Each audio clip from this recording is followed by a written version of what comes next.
investment policy in effect.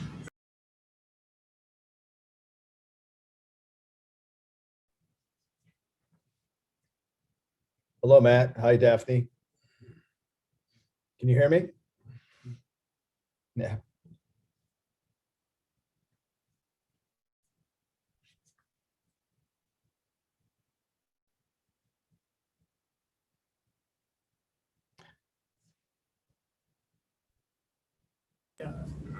All right, can you hear us now?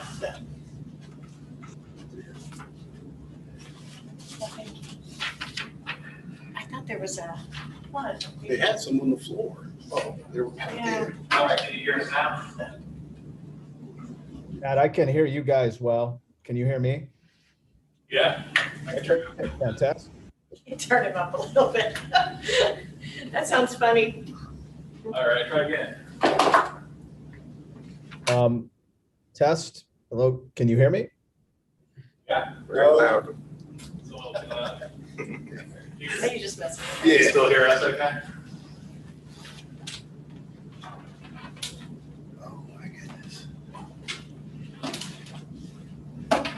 Thanks. Thanks for letting me know. I know. You can still hear us, Steve? Uh-huh. Okay. I'm gonna put the room on mute now until the meeting starts. Okay, perfect. That's right. And there is smoke. They were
policy committee meeting, and for purposes of minutes and history, we have four board members here today. Burl Pickle Antonio, myself, Daphne Mooring, Brian Hairston, and Matt Campbell. And we have basically two sets of policies that we are going to review tonight. I think it might make sense to start with the revisit list at the bottom. So these are policies that we, in one case, talked about in January and sent back to get reworked. And then there were some in April that we tabled and asked to have more work done on them. So if we can push them through the system right tonight first, and then we can start on our new list, beginning with 1240. So the first item, and what normally happens is we pull up or have for viewing the current policy, and then we contract with a company called Neola. And Neola is a firm that has legal expertise, and they evaluate and ensure that Ohio revised code changes, any federal code changes, or any actions that might have happened in as a result of lawsuits, et cetera, that our policies are reflective of what is current legal and opinion. So there's usually two versions of each policy. There's our current policy, and then what Neola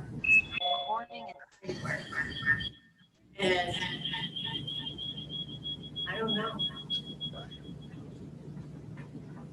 So we have some digging going on. I think we're just trying to figure out the technology. Let's open if you put one on. If you put Everybody needs to be on mute, yeah. right? That would be helpful. And so there's a set of three policies that relate to communication. And the first one is 0148.1, or 0148. It doesn't have a point. And that is board staff communications. You want me to pull up the current or the Neola? Or both? I would pull up the current. Can't see it. That's really great. Can you all see that? There is another laptop. Oh, you guys have it on your screens. You can pull up our current one on our website. If you go to the board tab on our website, you can see that. And then there's a laptop up here if you would like to just open it, because Matt has them set up to go to the policies. So 0148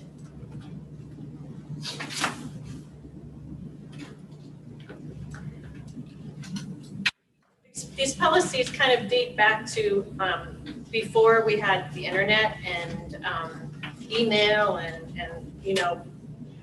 so we sent them back to be updated. And in essence, the one with the board and staff communication, can you go to the proposed on that? Can't show them both at the same time. Okay, that's all right.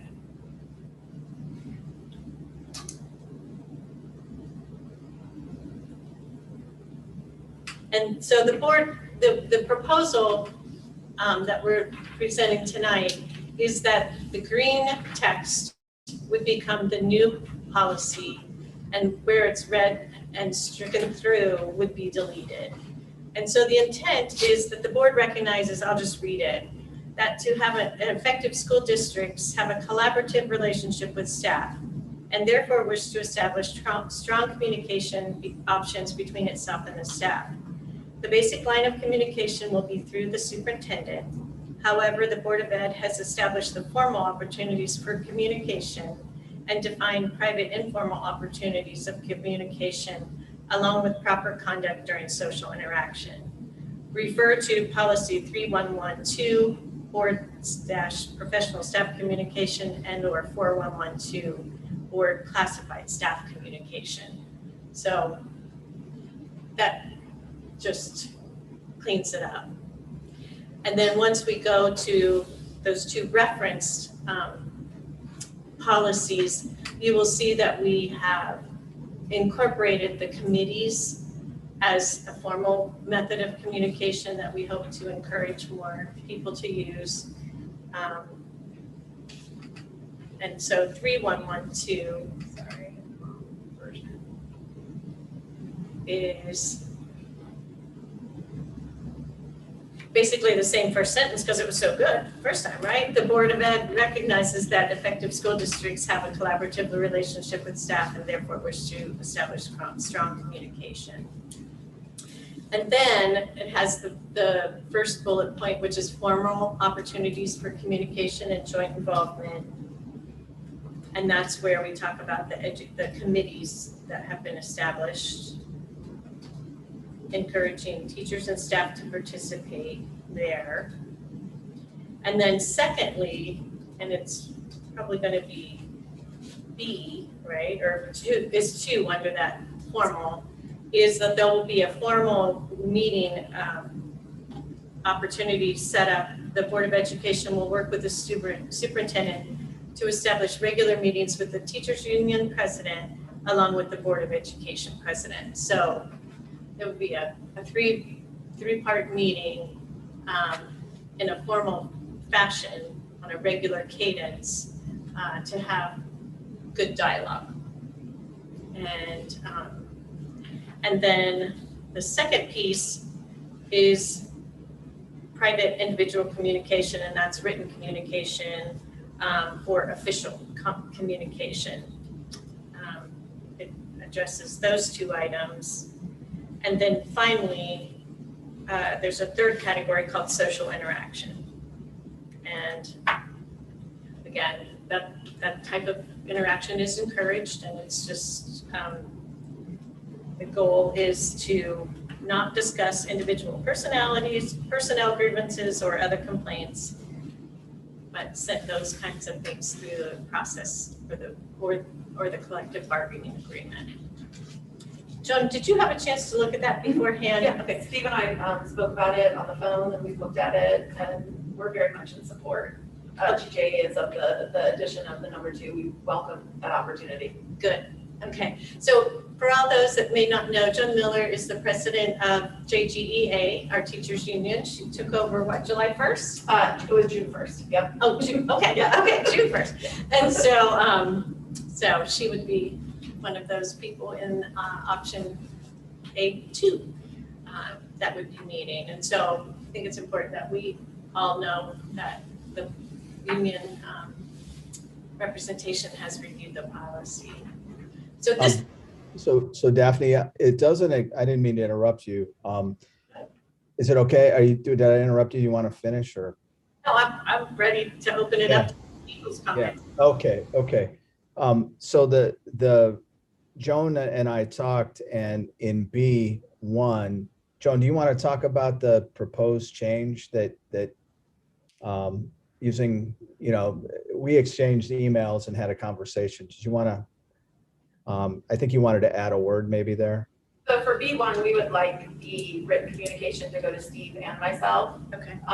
Just so that if there are concerns, not that we think anyone isn't sharing concerns, but just we all have that information. And that's why the addition of A2 helps, because if there are concerns that have been shared, then those would obviously be part of the conversation in A2. If a staff member emails about a concern, whatever that concern is, then obviously that would get emailed to Steve and myself, and then we would be bringing that to the conversation with the board president and Steve and myself.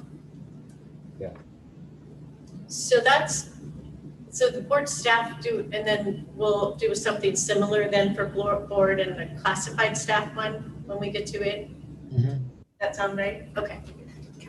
I have a question, not specific to this policy, but I guess specific to the structures that we have in place otherwise, does this take the place of the liaison? Did you have that conversation? We did not have that conversation. I mean, we would very much welcome the liaison to continue to come to the larger meeting, because I think it's important for the entire staff. I mean, I'm just one person who's carrying the message from 560 members. So I don't know what your feelings are. We would still welcome that. Or would it be that same, I guess from my perspective, it would be kind of strange to have two separate board members filling those Right. roles. Steve, do you have any thoughts on that? Yeah, I think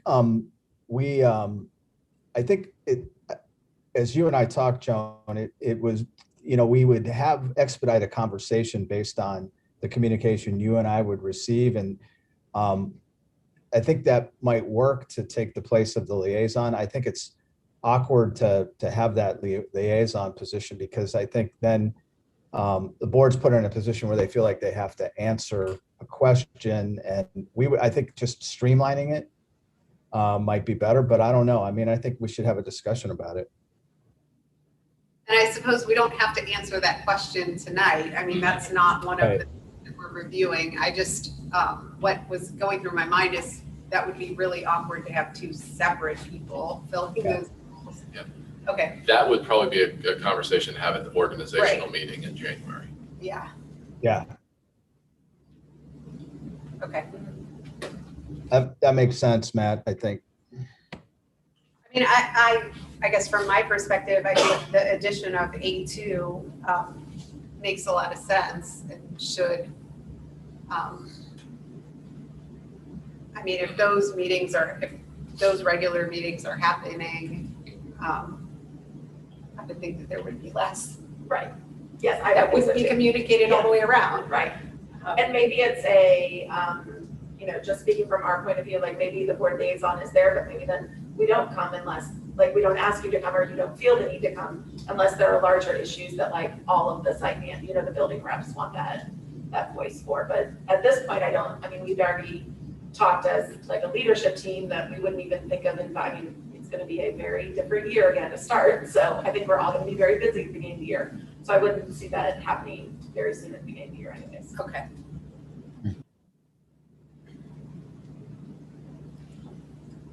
Any other thoughts or comments? How do you feel about the changes? I think it makes a lot of sense. I mean, I appreciate the work that went into this. We've been talking about this specific policy for a long time now.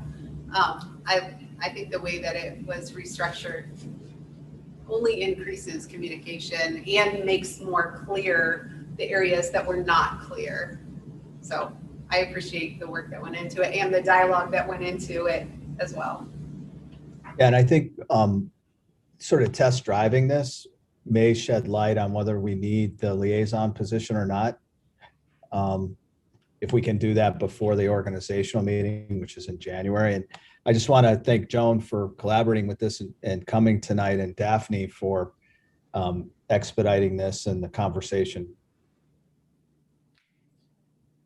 Okay, so if everybody is okay, 0148.1, 3112, and 4112 will be presented at our August meeting for approval. Everybody okay with that? Okay. The next policy is 0165.1, regular meetings.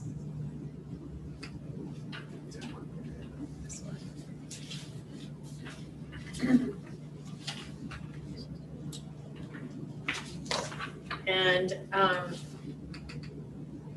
this one, we wanted to make sure it coincided with Ohio Revised Code, right? And there were wording issues in it that conflicted, even though Neola, I think, had thought they had fixed them. So that is what we worked on here.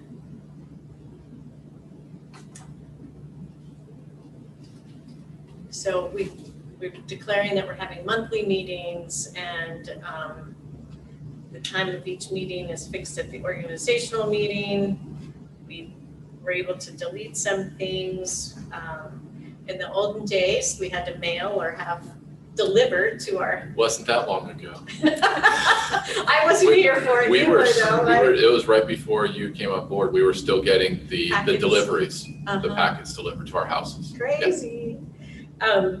So we were able to modernize C, that we receive via email, and that we request it be delivered to the board 5 days prior to the meeting, so that we can study it. And then changing in E, the first sentence, the board may versus shall. I think we also just cleaned up number 4 because there were other associations, not just the Ohio High School Athletic Association. And that is it. Any questions or concerns about this policy? Looks good to me.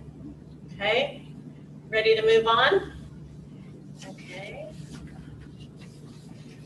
It's a green light.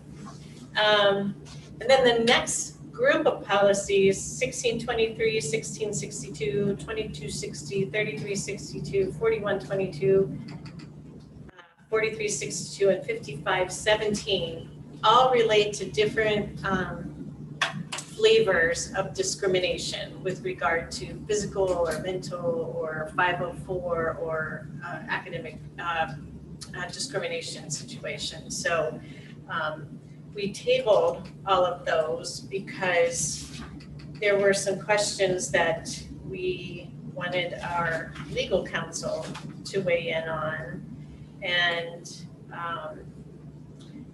the council did reply, and on page 12, 13, items N and R, N through R, we only select N because O through R are covered previously in the policy. So Any of them? you can pull up any of them if you want. I have 2260. Do you have that one? Printed. Now, as I reviewed this one again, Steve, this one also had the question, given that it's 504 and special ed is the subject, could the special ed director be the compliance officer? And you did ask legal counsel that as well, and they replied in the affirmative, right?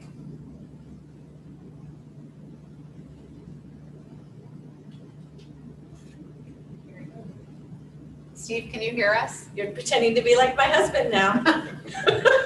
Not the I was on mute. Sorry. Yes, that's true.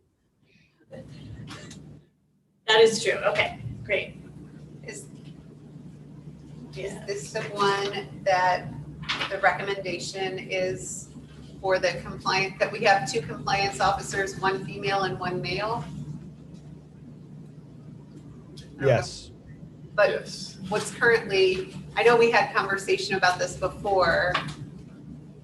We currently have 2 female compliance officers. Is that right? Yeah. Yeah, we do. It's Shay and Sue. Yeah, which I mean, I think Nicole said that it would be better to have.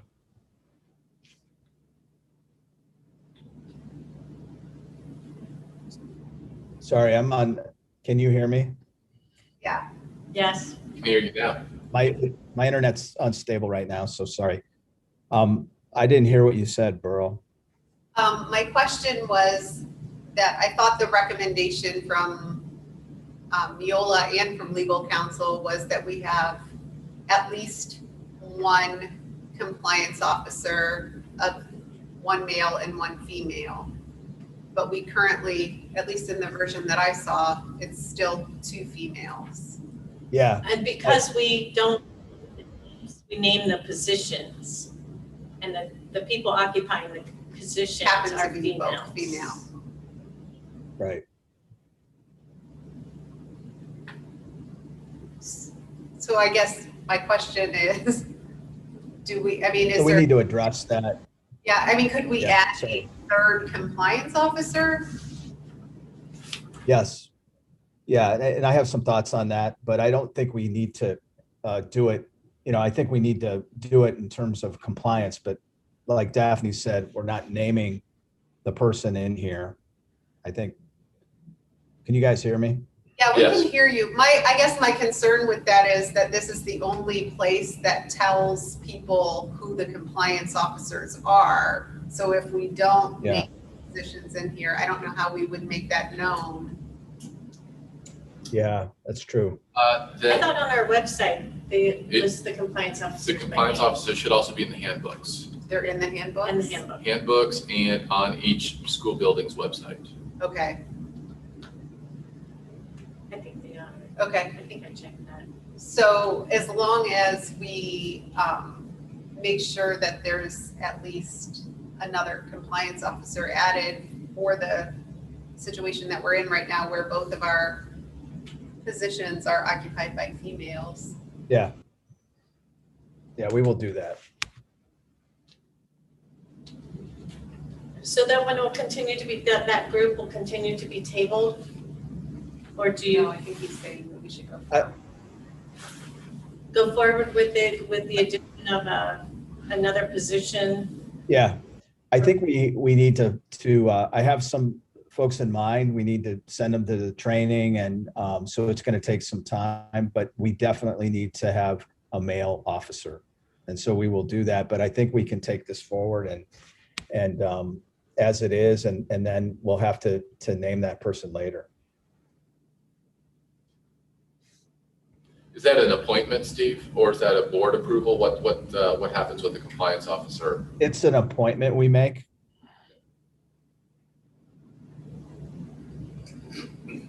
So you're suggesting when we add that appointment, we amend the policy to, I Yeah. know we are, because we need for the federal guideline stuff to get these updates approved. That's right. So we're gonna approve it conditional upon adding a additional compliance officer in the future, at which, Right. and with the appointment, the policy will be amended. Right. And we'll do all the requisite training and for that person, and it'll take a little bit of time, but when that's done, we'll come back and update it. So maybe when we actually approve this policy at the next board meeting, could we make sure that on the agenda, it includes the language about Yes. what we're gonna do with the compliance officers? Yes. I like that idea. I like That way documenting we're that. not And no, Trying At to least figure it we have out a at the record. meeting. yes, good. Reminder. Okay, I'm just writing my notes.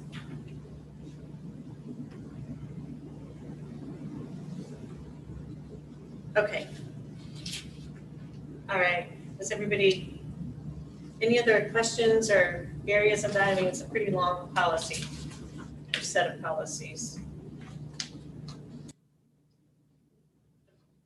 The basic outline is the same, it just has nuances with regard to the program. Okay, next up is, guess what? Controversial issues, 2240. And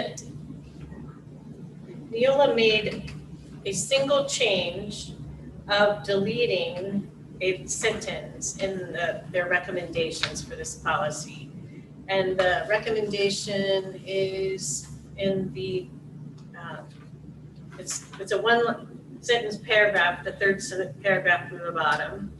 And it's to strike, however, such exercise or expression shall be limited to the non-instructional time periods when students are free to associate. And that's it. That's a sentence that takes off from the sentence right before it regarding the Prohibiting. promoting and respecting and promoting an establishment or religion, or prohibiting any student from free individual or voluntary exercise or expression of their religious beliefs. Mhm, Okay, so that sentence is a response to that paragraph, mhm. or it's going to be removed from. Yeah, that's in compliance with law change, state law change. That's ORC. Okay, Is it? Okay. so any questions, concerns, or comments on that change? I guess we're not following which line it is that's being changed. It's a line that's being deleted near the bottom, so I don't know if you're looking at the policy itself. It's on page 1, and the sentence starts, "The board acknowledges that it may not adopt any policy or rule respecting or promoting." That's where the sentence begins. The sentence that's being deleted is the sentence right after that that says, "however." So basically, what's being deleted is the removal of that restriction to non-instructional time. Right? Correct. Kids are now going to be able to, they won't be prohibited from expressing their religious beliefs during instructional time, basically, Correct. is the way it reads. Okay. Did you find it, Angela? Yeah, I found it.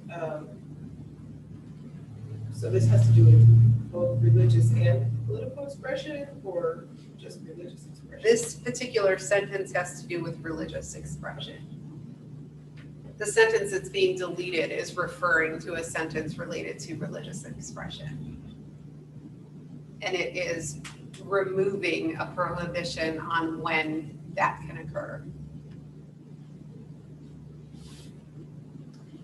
So were those two sentences combined in a paragraph?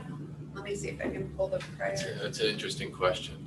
It would seem to, Because it's a dangling sentence, right, in this. It's all by itself.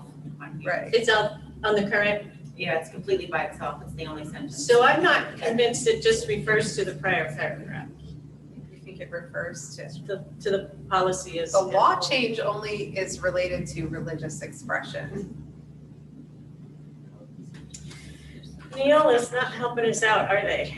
I do not have in this folder the current version. Let me see if I can pull it. so From our- Steve, Barrett, do you have any thoughts? during non-instructional time, right? That was open. No, I'm struggling with the same thing you guys are. Yeah, it's, I know what the law change is. I guess I don't, let me see if I can find the current. What's the number? 2240.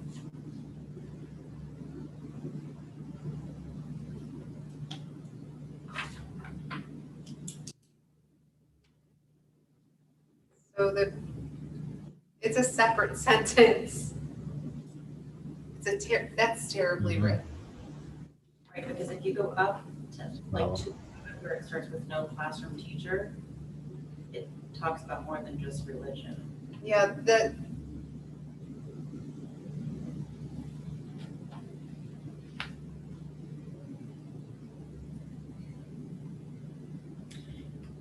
so Okay, so- it's dealing with student Right. behavior, though. It's not teacher Correct. behavior. This sentence is related to student conduct, and this is why it's I mean, if I could pull up the revised code section too, that the change in Ohio Revised Code had only to do with religious expression.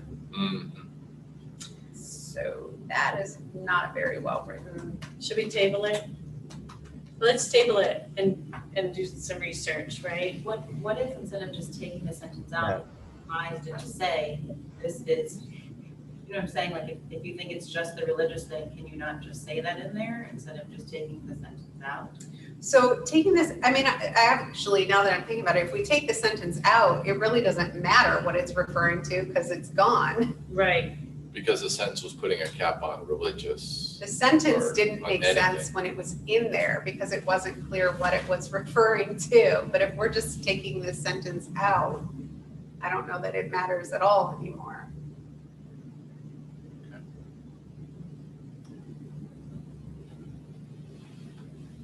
Well, right, because the words above say the instructional programming and instructional time, so that dealt with non-instructional time. So it was contradicting itself anyway, The way right? that it was previously written didn't make sense. If we Right. remove the sentence entirely, it really doesn't matter what it was modifying because we're taking it out. Right. So maybe we need to start at the top. Properly introduced and conducted, the consideration of issues can help students learn to identify important issues, explore fully and fairly all sides of an issue, weigh carefully the values and factors involved, and develop techniques for formulating and evaluating decisions. For purposes of this policy, a controversial issue is a topic on which opposing points of view have been promulgated by responsible opinion and be likely to arouse support and opposition in the community. The board will permit the introduction and proper educational use of a controversial issue, provided that its use in the instructional program is related to the instructional goals of the course of study and level of maturity of the students, and B, does not intend to indoctrinate or persuade students to a particular point of view. Encourage open-mindedness, is conducted in the spirit of scholarly inquiry, and is approved by the superintendent or his or her designee. The student can initiate it, can't be substantially disruptive. Again, it restates that any controversial issues will have to have conditional approval by the superintendent. In the discussion of any issue, a teacher may express a personal opinion, but identify it as such, and must not express such an opinion for the purpose of persuading students to his or her point of view. And no classroom teacher shall be prohibited from providing reasonable periods of time of activities of moral, philosophical, or patriotic theme. No student shall be required to participate if they are contrary to the religious convictions of the student or his or her parents and guardians. Yeah, I think that sentence that is stricken, when you look at the revised code section that it refers to, it was related to a limit that had been placed on students' exercise of religious beliefs. The law change removed that restriction, and so if we strike the sentence, even though I don't think it was well written to begin with regard to what it was referring to, I think it removes, I mean, if we're removing the sentence, which is removing the limitation, it doesn't matter what it was. It falls in line with the ORC. Yeah, it's Yeah. fine, yeah. Okay. I think it's fine. So then it's saying that there's no limit on. Can you speak louder? I cannot Yeah, hear that's you. Sorry, so it's saying that there's no limit. So to me, the sentence was saying that the exercise or expression should be limited to non-instructional time Correct. period. Shouldn't that be across the board, whether it's religious or? There's not going to be any There's no limit restriction. anymore because we're taking the entire sentence out. I guess the sentences before all deal with when controversial issues can be discussed. So is it saying that if it's not presented in the way that's described above, then it should only be addressed outside of classroom time? We're striking that sentence. So they're saying that it can be addressed inside the classroom or outside the classroom, any controversial issues. There had been an ability, in state law, districts used to have the ability to limit religious expression of students to non-instructional time. But state law changed, so districts can no longer limit student expression of religious beliefs. So we're removing that restriction from the policy, if that makes sense. Feeling like it's And not. and increasing their ability to express themselves. Right. So it's right, it's It's giving them more freedom. correct. Yeah. Yeah.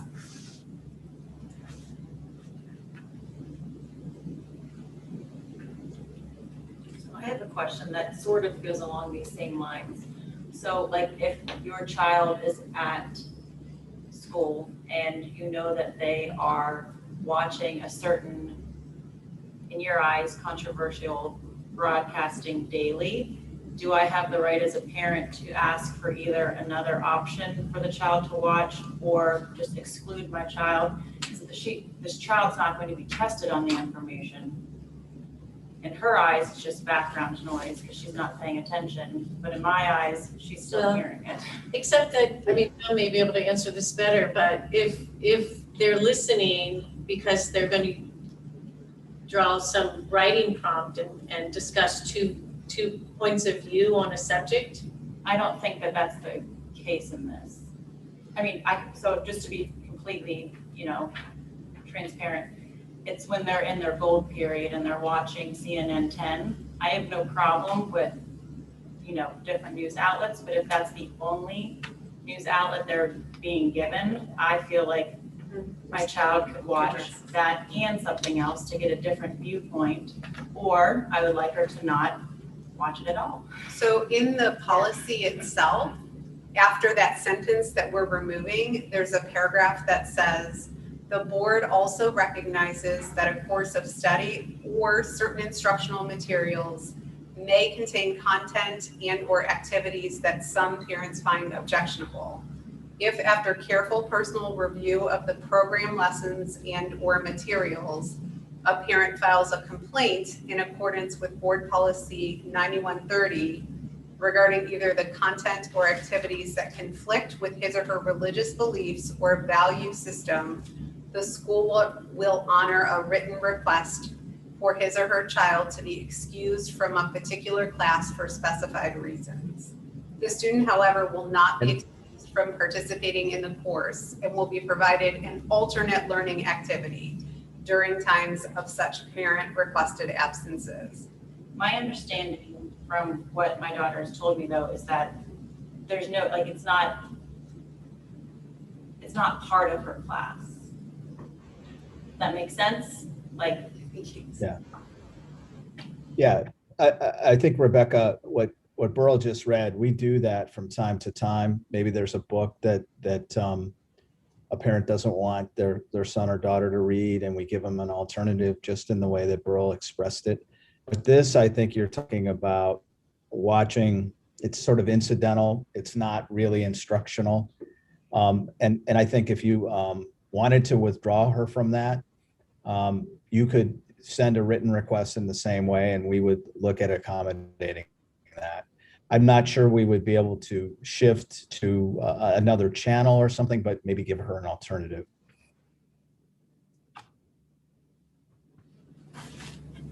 I guess I should do you know who's in charge of making that decision for that they chose CNN 10 as opposed to, I don't even know what another outlet would be that's directed towards younger children. I remember growing up, I watched Channel 1. Yeah. I'm kind of dating myself there, but. Not really. We all watch that.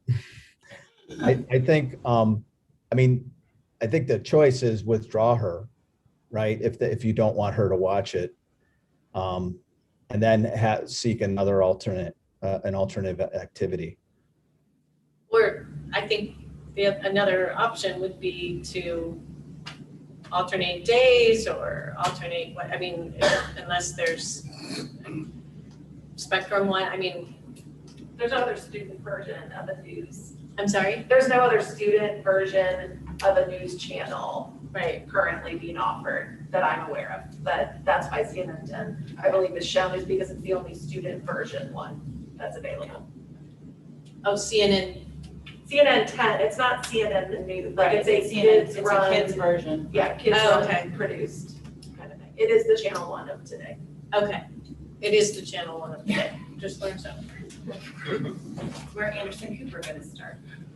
Okay, so are we all board members okay with I'm good with removing? Okay, I do have one additional question regarding the paragraph second from this line that was struck from the record here, from the policy. It reads, no student shall be required to participate in such activities if they are contrary to the religious convictions of the student or his or her parents or guardians. And I did also understand your complaint procedure you can do with board policy 9130. Is that pursuant, or is that also tied to that in terms of the paragraphs in the above that, when controversial issues, or if a teacher wants to discuss their or identify their patriotic themes? My example would be, the celebration of Thanksgiving, you might have a student of Native American descent. That's not a religious controversy, that's not a religion, but they might feel a little uncomfortable or upset in celebrating something that might be not a celebratory thing for their particular heritage. Right. So that doesn't fall under religious value. Would they get an exemption in those circumstances despite that? Steve, do you know, did you hear that? I mean, it doesn't all have to be governed by policy. If somebody wrote something and, a parent wrote a note saying, I don't want my, in the, example you described, I don't want my son or daughter to be a part of that. Our principals would make every attempt to honor that. So you could take on a case-by-case basis. Yeah. It doesn't happen all that often, but it's it does happen from time to time. And it also uses the term value system, so. Yeah, further down in the other paragraph, I wanted to make Right. sure that was also attached to the above paragraph. Right, I think, I don't know, correct me if I'm wrong, Steve, but I think most often people don't even go through this formal process. Okay. Oh, I think what typically happens is a parent has a conversation with a teacher or with a principal and it gets worked out and Right. no forms get filed. Hmm. But I don't know. I mean, I have heard, I know, I'm sure you do too. I'm sure we all know of examples when yes. alternative either assignments or alternative ways to, I don't know that you can have an alternative way to celebrate Thanksgiving, but an accommodation has been made without, I guess, the forms being filed. No, that's good. I wasn't sure how strictly the adherence to the policy may or may not be. So it's good to hear that it's flexible. yeah, I think a lot gets done, as Brill suggested, informally. I have had formal cases where, I was part of a school district that did a global history class and they studied, all the world religions, and there was some objection. And, those are the kinds of things that can happen. But, the idea that you just had, or the example you just had, the one Rebecca had, I would think that. He froze. It gets worked out on an informal level. We'll finish it for him. Yes. It gets worked out, right. I know that happened when my kids were going through school. So just to be clear, so I can simply just email the principal. I don't need to go any further than the principal and just have this conversation with them openly? Okay, just want to make sure. Thank you. Yeah, and if you didn't feel like it was addressed adequately, you would come to me and we would talk about it with the principal probably. I was wondering about Louder, the please. second letter B, the second B, where it says does not tend to indoctrinate or persuade students to a particular point of view. Like, is there any process that things go through to determine that they are not indoctrinating kinds of material that are being presented by teachers? And if not, like, what can parents do if they feel like they come across something that does seem like it's indoctrinating material? Well, as a teacher, I'm sure you would want the parent to come to you first, right? Because And I mean, they're trained. Right, social studies teachers are teaching Ohio's learning standards. So it's board adopted curriculum and or Ohio's learning standards. So that would be social studies content. ELA, I can only speak for grades 4 through 8 that I work with, but we offer multiple book choices, and all teachers advertise those book choices for book groups before books are chosen. We also this year worked as a coaching staff about a process to go through when you're going to use something like, if it's a new short story or a news article, having multiple conversations with people, including instructional coaches, your teammates, other teachers, just to make sure that it's an appropriate tool for that classroom. So teachers have to go through a process before they bring something into the classroom? If it's board approved, then it's board approved. So they can't just bring in anything on a A controversial picture book, topic? if there's a brand new picture book, then that wouldn't be something that's board approved, so they might grab a picture book and read it. Right, or if they're discussing a controversial topic, like it says, So if somebody feels like it's indoctrinating material, because it says, according to B, that's not allowed. So I was just wondering if it goes through any process, or when it's a controversial topic, like how is it determined? When it's part of curriculum, that's different than if it's just an article or website. yeah, let me try to address what you're asking. I think Joan did a nice job addressing what you said, but there are times when things are in the news where someone might want to pull a current event, an article that goes along with what's happening, maybe in a government class, and teachers have the ability to supplement the curriculum to make it relevant. It's really important that we bring the world into our classroom at times. But generally speaking, it goes the way Joan said, where we stick to the state standards and the curriculum maps and the things that are laid out. But we want to be able to kind of respond to what's happening in the world and bring it into the curriculum to make it more real for students. And so teachers don't have to vet everything they do. What I would say is this, Angela, if there is something that you think is proselytizing or indoctrinating and that a teacher has done, then you bring it up and you follow the complaint process that we've just talked about.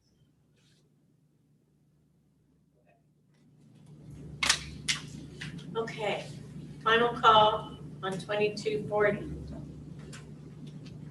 All right, it'll go to the board next month. And 2260.01 is, again, prohibition against discrimination based on disability. And I think that was only tabled because we had the question about, can the special ed director be a compliance officer, and we got legal counsel response to that. So unless there's any other questions, we did vet those in April, pretty line by line. Okay. Then let's move to, but not start with 1240. How about if we start with 2131, and then the title is Educational Outcome Goals.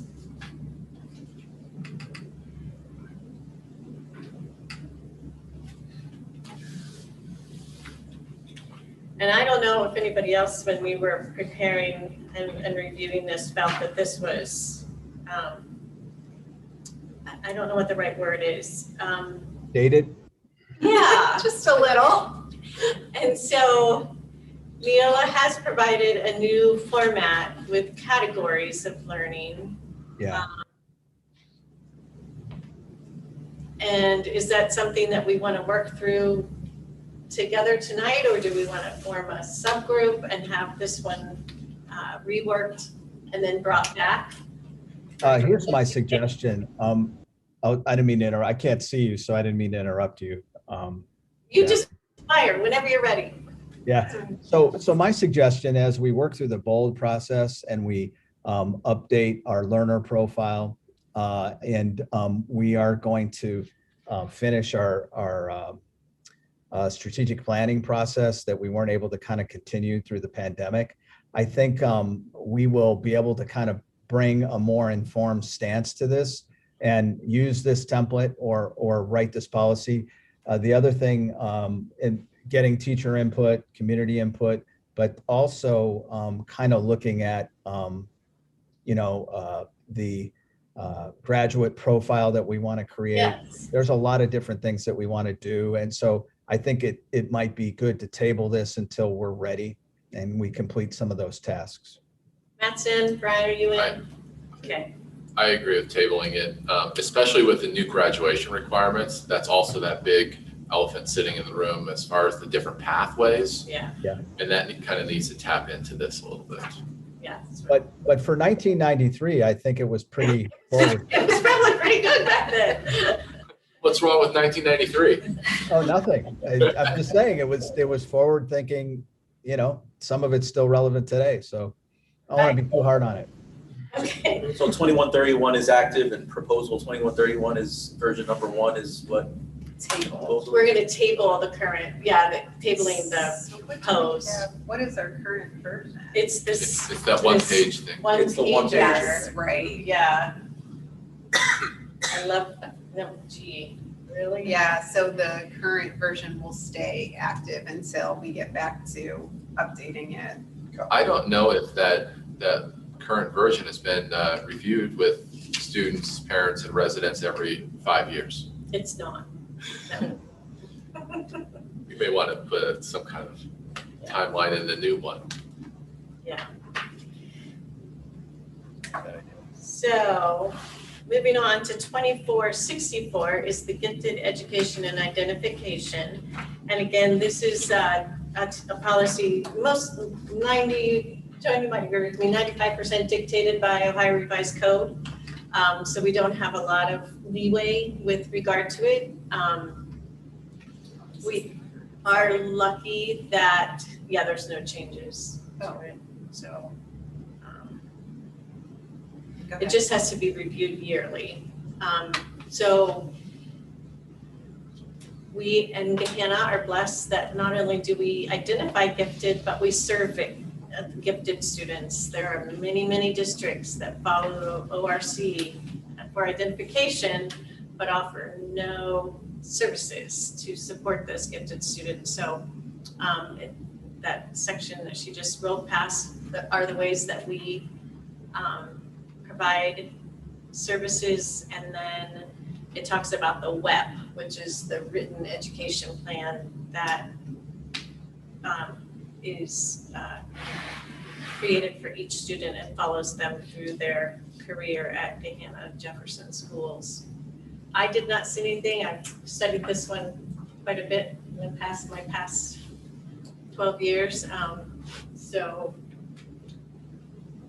I would move to accept it as it's presented, unless anybody else has. You good, Brian? Matt, you have anything? Yeah, I think I'm pretty good with it. We've had some situations where parents of middle school students are gifted at high school level. And what is our current approach, Steve, as far as Parents have gifted? I'm sorry, the students themselves. The students are gifted, middle school students are gifted, but performing at the high school level. In the past, I know that we've had some scheduling issues, and we've had the parents provide transportation for that, of course. Is it still about that same way, Steve? Yeah, our gifted program at the high school is accelerated in honors and AP, but also in the arts with WEPs. So yeah, I don't think that has changed, Matt. But we have an expert in the room, although she doesn't work at the high school level. Joan, do you have any thoughts? We do have a few students who are still transported to the high school. Yeah. Those rare, focus accelerated. We've been very pleased that for the math, at least, we've been able to maintain algebra and now geometry at all 3 middle schools. Yeah. So that was a big deal. When I first took this job, that West kids had to take the bus. But they don't anymore. There's a geometry class at West. Good. But we do have some exceptionally gifted students every year who have to go through the formal acceleration process.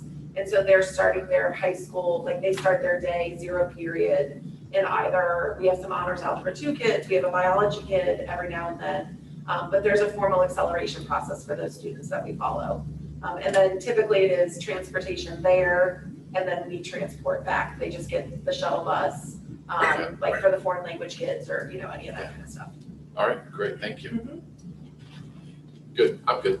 Okay, all right, so 2464 is ready to go on. And then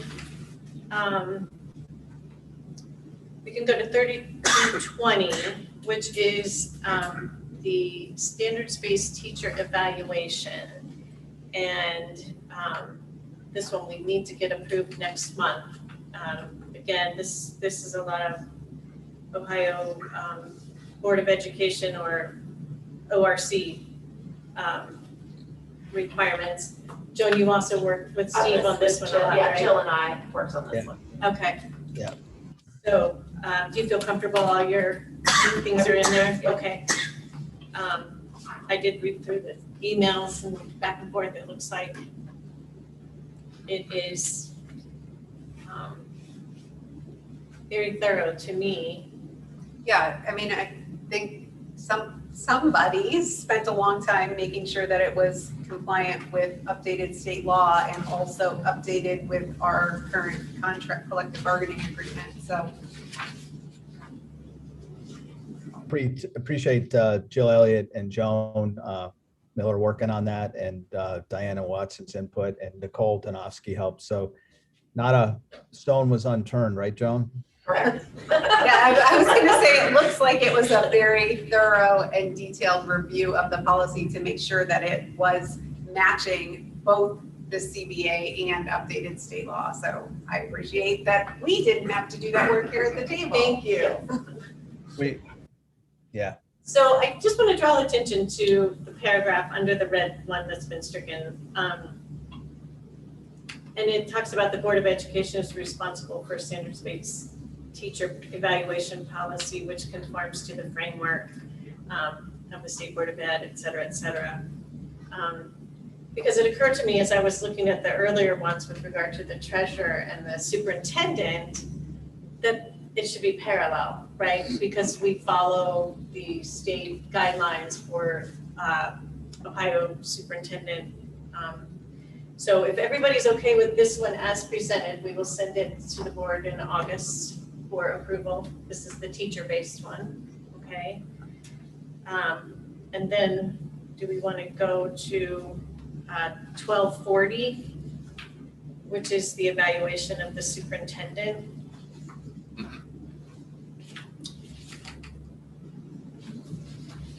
And to me, we've been using, gosh, for the time we've been on the board, 5 years now, a very, how do you describe it?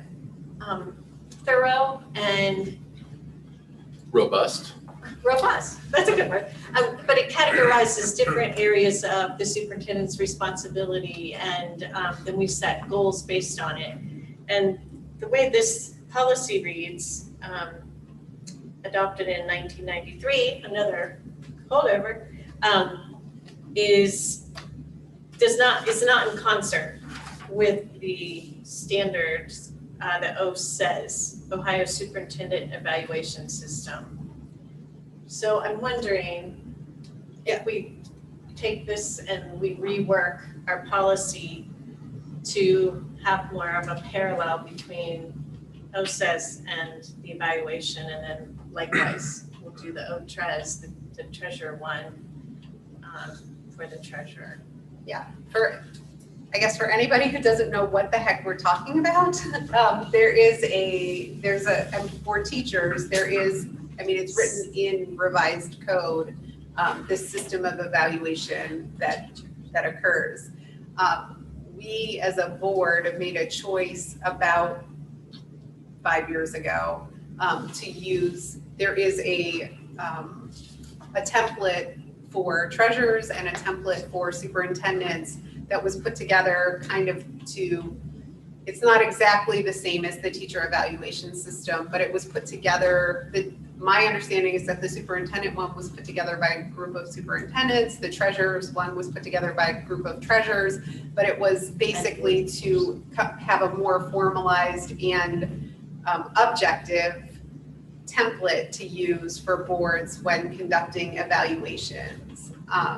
This board has chosen to use those templates because it helps kind of standardize the process that we were using. I think it makes sense to include that in the policies for evaluation of the superintendent and treasurer. It's not required by revised code, but I don't know what anyone else thinks. I agree. This makes us more consistent. So if there's ever a problem. I mean, I guess and Matt, you can probably speak to this more than we can, but what I saw from evaluations prior was that it was, and you correct me if I'm wrong, but I think the board president created and signed off on an evaluation for the superintendent and treasurer. And it was kind of at the whim of the board superintendent, or the board president, I mean, how formalized of a process, how much communication there was with the full board. Right, it was basically an evaluation form filled out by all the board members at that time. All the results handed to the board president. The board president would be responsible for putting it all together into a document and holding that meeting with the superintendent and the treasurer. Yeah. This is a much more collaborative process, and I think this process is much more beneficial to the superintendent and the treasurer because you really hear the voice of the board. You're not hearing the voice, right? You're getting all the board members, and you're being able to hear everybody, not just the board president.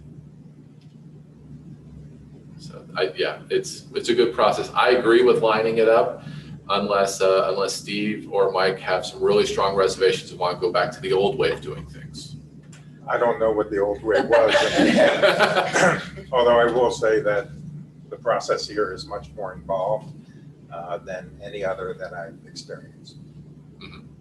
It is. And I don't think they had a summative and a formative and a summative. I think it was once a year. Right. And I think the fact that we meet with our two employees twice a year, that's a big deal. I think it's good. Well, and I think I like the way that it covers at least 5 areas, right? Leadership, and depending on the person, financial management, communication, collaboration, professionalism, instruction. I mean, so it sometimes, as I read previous reviews, they had one issue that they beat to death in an evaluation, and there were all these other areas that got no attention, right? So this forms the ability to cover all of the most important aspects of those roles, I think. Steve, were you gonna say something? Yeah, I think it's a good process. It's very collaborative. It's very thorough. It's 360 degrees and it's great in all the ways everyone's mentioned. I'm not sure the training of the facilitators is still happening. So you might want to check, when we write this, it might want to be more broad, because if you make it specific and then you can't find a facilitator, it may not, you know what I mean? It may not work. So I don't know what the status is of the process and how many more folks are trained and willing and able to facilitate the conversation. That's something we'll have to bring up to Ohio School Board Association, right? Yeah. Yeah, okay. Okay, so everybody okay with tabling Yes. 1240 and 1330? Mm-hmm. Brian says yes. Brian said yes? Okay. Table for rework. And does anybody want to volunteer to work on that? Don't throw all those hands up in the air at once. Okay, well, we'll draft little later. How about that? Someone's getting voluntold. Okay, how about 1320, duties of the treasurer? And this one, I think we basically used the Neola suggestions and incorporated all of them in. Correct here. It's a table too. Okay. Did I hold it right? That's the Neola, but like I said, pretty much everything is selected in our current. Did you look at this one? Yes, And did you It's feel a- it covered your duties? I felt like I it would- matched up I think pretty it's well. fairly comprehensive. Yes.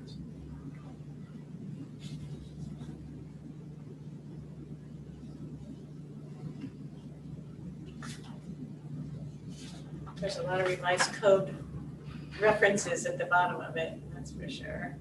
And we're the observation of the treasurer's performance remains the responsibility of the board Right. still.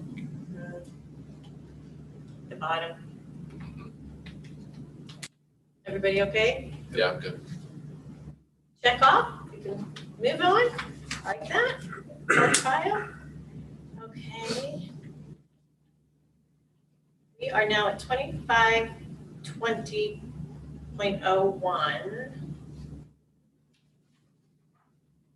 And this is a Gahanna only, this is not from Neola.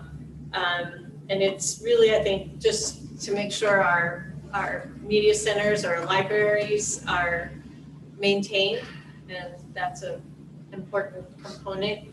Don't know, have you weigh in on this one if you want? What's that? Heather, that's important, that they want to read new books. Everybody wants Yes, to read so books that are old. some school districts have eliminated their Yeah. libraries, so,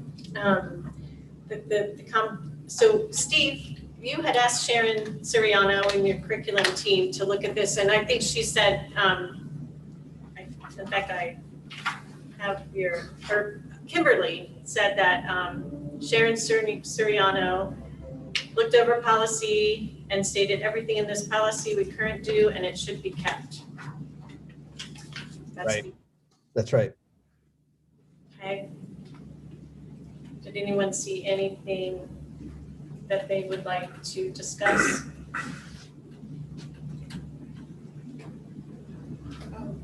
Are you good with it? Oh, I'm sorry, go I was ahead. just gonna say, is there? I'm sorry, I is there cannot any- hear. Sorry, I was still thinking. Is there any way to add parent input to library materials? Because it, I mean, I know it talks about, librarian staff and all that, but is there any way to involve parent input into adding materials to the library? B Oh, and says- B, In B. okay. Yeah. Mhm. It is a can-only policy. It's, Yeah, I mean, I don't think that that's prohibited by this policy at all. I think decisions have to be made by this group, but if you want to make suggestions, any of those groups would be more than welcome to receive your suggestions for library materials or donations. I donated books. What is the process of selecting library materials when we have a whole new batch coming in? Does anybody, I mean, Steve, can you do we handle sit that? around a table and decide which ones to choose? Is that what we're doing? The librarians, we've just added full-time librarians, and so we haven't done this in a while.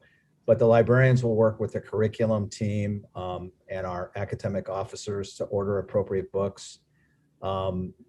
Aaron Schmidt has vast knowledge of that, and will make sure that our library is stocked with current things we use for reading workshop. Classrooms also have libraries, but also librarians bring their expertise to the role as well. And the Caldecott medal winners, the Newbery winners are all things that they stock every year. So it's a process of an individual librarian making selections, but also with help from our curriculum team. And so that's basically the process.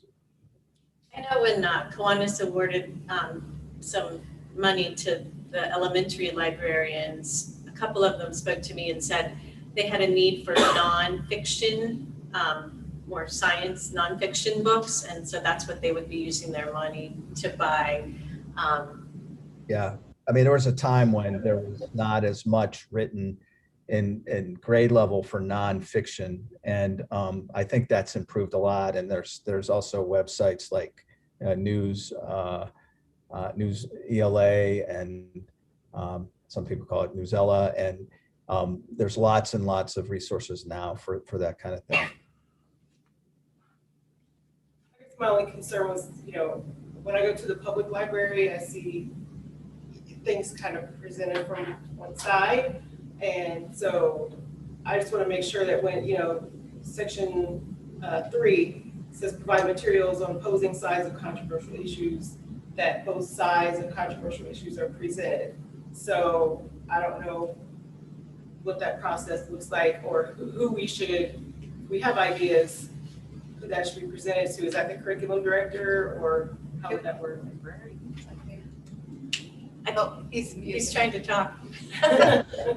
Sharon Soriano, Angela, Sharon Soriano is one of our academic officers, and she oversees the librarians, but also input from Tia Holloman, our curriculum director. So if you wanted to submit lists of books you think should be on our shelves, you could do that. If you wanted to get inventory of what we have to kind of look at and see if we're doing opposing views, there's probably ways to do that. So yeah, there's avenues that you can exercise in that vein. And the librarian at the high school, her name is escaping me at the moment. What? And Gleek. Ann Gleek, she would also be another person that would have, she has great knowledge of what she has there. Yeah, absolutely. Thank you. Okay, Matt, Ryan, Carl, we okay with moving this one on? Yes. Okay. Yeah. Can I say something? So, Ohio Revised Code, section 331321, authority of the school board over selection of instructional material and curriculum. I can't hear you either. Section 3313.21 of the Ohio Revised Code, authority of school board over selection of instructional material and curriculum. A, the Board of Education of each school district shall have or shall be the sole authority in determining and selecting all of the following to be used in school under its control: textbooks, reading lists, instructional materials, and academic curriculum. So if I'm reading that, anything that's put into that the teacher teaches is approved by the school board. Through the superintendent, right? I mean, because we don't actually teach either. No, but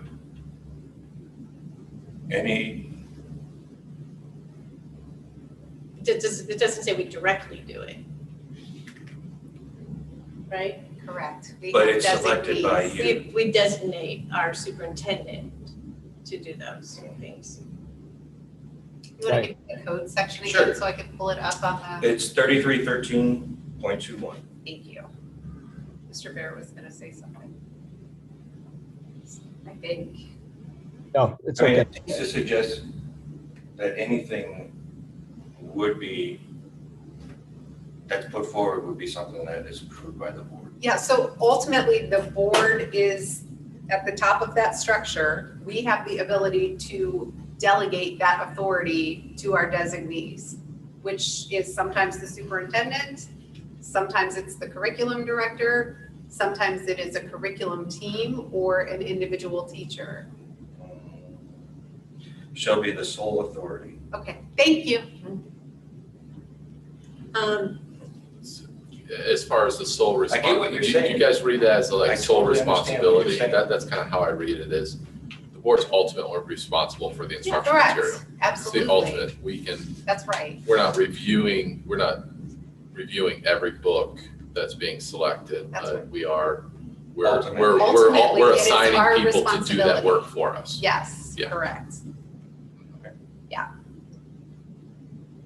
Yeah, I mean, similarly, we ultimately hire everybody, but we don't see every resume and do every interview.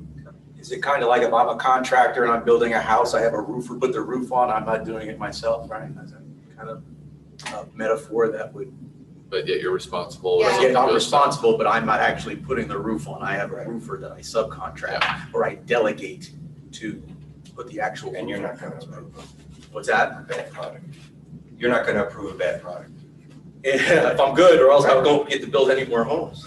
True. So it seems like that's where the kind of chain of command comes in, is like they were saying, if you Correct. see something in the classroom, then it goes to the teacher, and then if you don't get that response, you go to the principal, and then to the superintendent, and then if it's still not acceptable, then it goes to the board. So it's That's almost right. like from the outside, you have to work from the bottom up if there's a problem. Yes. Right. But the board is like the ultimate. Ultimately, it's our liability, Right. yes. Okay. I think for me, sort of piggyback off of that, like, I know I keep on saying I have 4 children, but I do have 4 children. And unless I stay on top of it, or unless they're willing to talk to me about what happened at school that day, that's why I really, really say that I think transparency between the teachers and the parents, I want my children to be independent, and I want them to take responsibility as upcoming 6th grader and 8th grader. And I think that, the middle school that we go to has done a great job of making them independent. So I don't have to be like, did you do your homework? Like those kinds of things. But I know that I have had concerns in the past 8 years.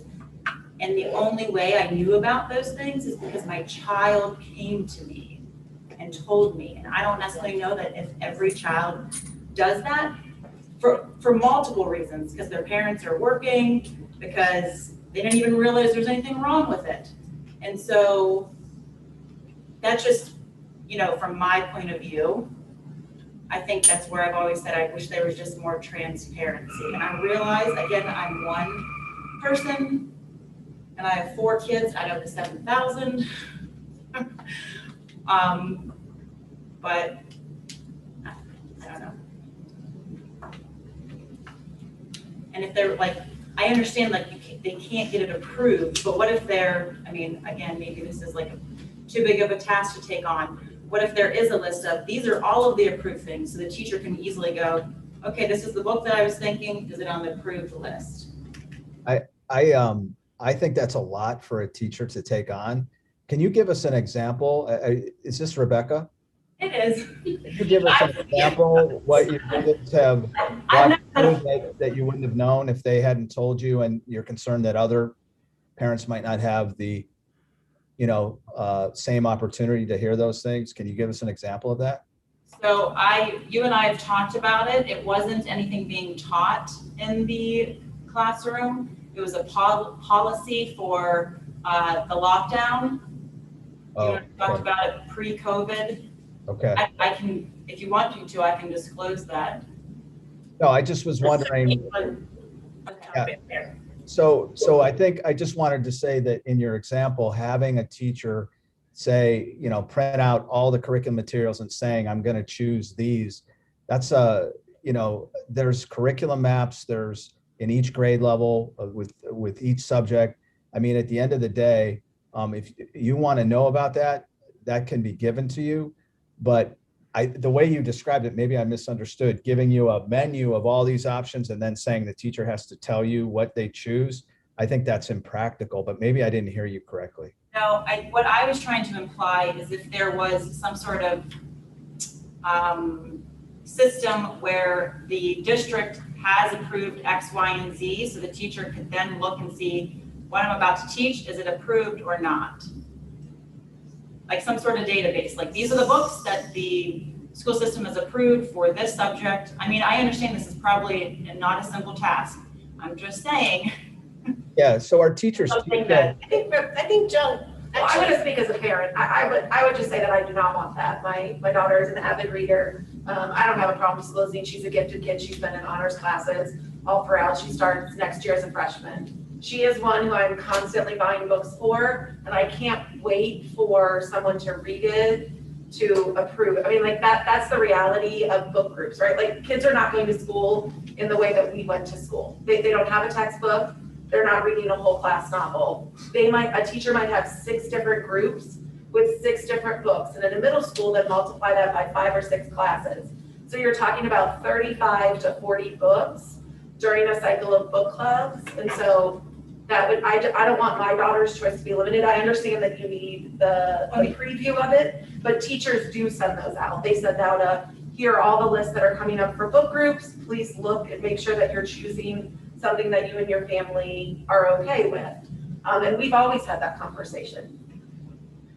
We've always looked at each other and said, what do you want to read? Are you sure you're okay with this? This book is about this. How does that feel? And that's what we've done. So I think it would be, as Steve has said, I think it would be incredibly difficult for middle school especially. I'm just thinking as an 8th grade honors teacher, I had 128 kids one year. To have that many books going, I think that the books that we do have in our classrooms are purchased by the district. So those are the ones that we're turning around and offering to parents, to students, but we never, I mean, I don't know. Any of the teachers that I work with, about 30 teachers, I don't know that anyone says, you absolutely have to read this book without offering choice. And the books are vetted with their teams and with their principals and things like that. They have to get approved. More often than not, they're aligned with the board adopted curriculum, the UC units of study. So I feel like I wasn't understood properly. So what you That's what I just was worried said about, is yeah. what I was just saying. That's what I would hope is happening. Yeah. And I realize that I said I do have 4 children. My degree, I have this degree in special ed, and I taught in the school system in Ohio and in Georgia. So I'm not, policies aren't new to me, and that type of thing. I guess one suggestion maybe is like a syllabus, like maybe teachers could provide a syllabus at the beginning of the year or the beginning of the semester with what materials will be covered, if that were like a requirement, so that parents could know what's coming. Yeah, at the high school level, that is a pretty common Typical practice. thing. Okay, Yeah. I'm not there yet with my kids, Yeah. so. Yeah, I don't remember seeing a syllabus until the high school level, but at the high school level. But what I do remember seeing, I guess, at the middle school Book level list. is the book list. So at the beginning of English, there would be a list of the books that the students are going to read. And I mean, I guess I assume that's going on not just for my own kids. Well, you were at East, my kids were at West, and we got book lists, so. Yeah. I think that there's just like a lot of concern right now about what's being taught, and parents want transparency, and so it might, ease some of those fears if teachers were, even at the elementary level. It could be very simple, just here's the materials we're going to be using throughout the year. They're probably planning it anyway as they plan their classes, but just so that information were available for parents to, I hear what you're saying, and I get it. When you go to the classroom, I took time and looked at the books on the shelves, right? I mean, you can do that. The reality is, there's a lot of books, right? We have book closets, and I think it's a beautiful idea, and I think that teachers, and we can suggest that, is that they share a list of books that they're going to feature for book clubs. Again, if it's not getting home to you, though, that's a different problem, right? Because my kids are graduated, so I know it's been going on for a while, right, at West, anyway, so.